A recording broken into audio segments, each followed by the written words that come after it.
A reading from John. After saying this, Jesus was troubled in spirit and declared, "Very truly I tell you, one of you will betray me." The disciples looked at one another, uncertain of whom he was speaking. One of his disciples, the one whom Jesus loved, was reclining next to him. Simon Peter therefore motioned him to ask Jesus of whom he was speaking. So while reclining next to Jesus, he asked him, "Lord, who is it?" Jesus answered, "It is the one to whom I give this piece of bread when I have dipped it in the dish." So when he had dipped the piece of bread, he gave it to Judas, son of Simon Iscariot. After he received the piece of bread, Satan entered into him. Jesus said to him, "Do quickly what you are going to do." Now no one knew at the table why Jesus had said this to him.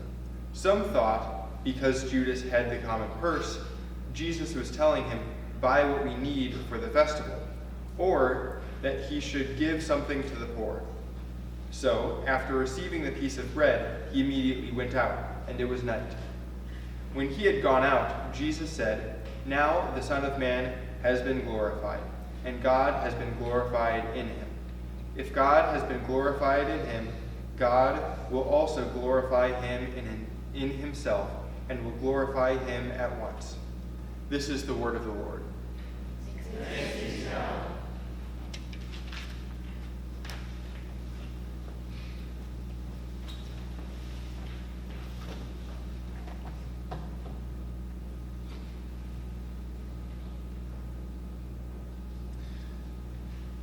This thing with Jesus,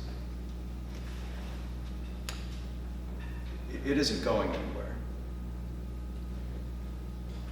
Not anywhere good. I'm not sure it ever was.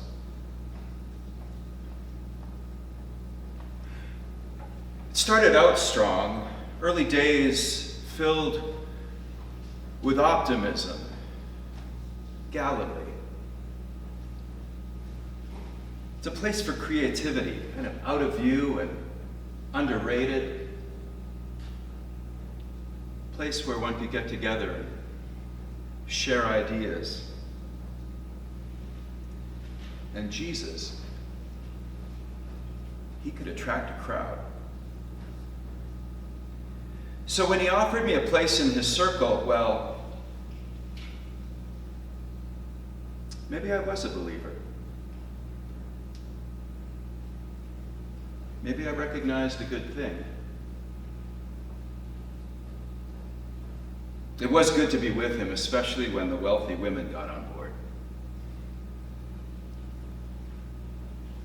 Jesus, he has a way with wealthy women. I think he awakens something in them.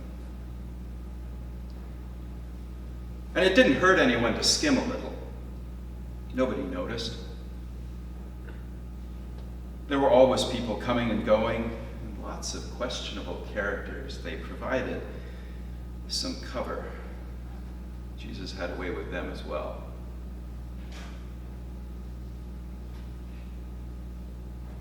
It was nice while it lasted.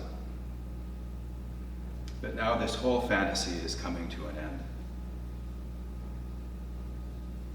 We're in Jerusalem, and Jesus is hell-bent on getting himself killed. It's an obsession, really. In that respect, he's like every Messiah before him, Rome. Rome will always have her way. Look, we know how this will end. The smart ones, we always make sure we have a place to land. And there's no harm in cashing in. It's not like I want him dead. He seems to want it for himself. What a waste.